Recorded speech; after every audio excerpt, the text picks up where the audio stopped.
पहलगाम हल्ल्यावरून महाविकास आघाडीमध्ये मतभेद। आता दहशतवाद्यांना शोधणं महत्त्वाचं, कुणाला काढा असं मी बोलणार नाही। गृहमंत्र्यांच्या राजीनाम्याच्या चर्चांवर शरद पवार यांचं वक्तव्य, तर राऊतांकडून गृहमंत्र्यांच्या राजीनाम्याची मागणी। पवारांच्या धर्मावरच्या वक्तव्यावरून वाद, पहलगाममध्ये धर्म विचारून मारलं का याबाबत सत्य माहिती नाही।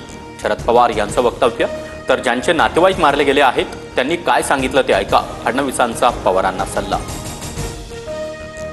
पहलगाम हल्ल्यानंतर काहीतरी मोठं घडणार असल्याचे संकेत। उत्तर काश्मीरमध्ये भारतीय राफेल विमानांच्या रात्रभर घिरट्या, लष्कर प्रमुखांकडूनही नियंत्रण रेषेवर परिस्थितीचा आढावा।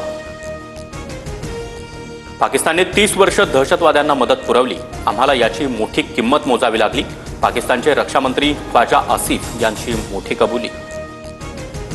पहलगाम हल्ल्याचा कट फेब्रुवारी महिन्यातच शिजल्याचं समोर। फेब्रुवारी महिन्यामध्ये पाकव्याप्त काश्मीरमध्ये जगातल्या मोठ्या अतिरेक्यांचा मेळावा।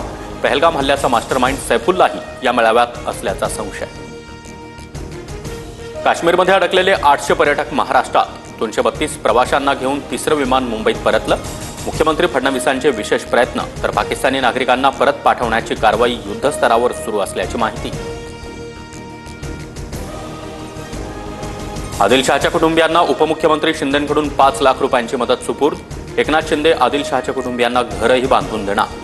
पहलगाममध्ये पर्यटकांना वाचवताना आदिलशहाचा मृत्यू।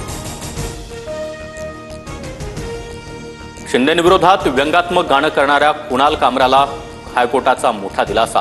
चार्जशीट दाखल करेपर्यंत अटकेपासून अभय, मात्र कामरावरील दाखल गुन्हा रद्द करण्यास नकार। बदलापूर अत्याचारातील आरोपी अक्षय शिंदे एन्काउंटर प्रकरण, आतापर्यंत दोषी पोलीस अधिकाऱ्याविरोधात एफआयआर दाखल का नाही, कोर्टानं सुनावलं। तपास कागदपत्र घेऊन हजर राहण्याचे मुंबई गुन्हे शाखेच्या सहपोलीस आयुक्तांना निर्देश। ठाण्यातील घोडबंदर मार्गावर उद्यापासून 100 तासांचा मेगा ब्लॉक।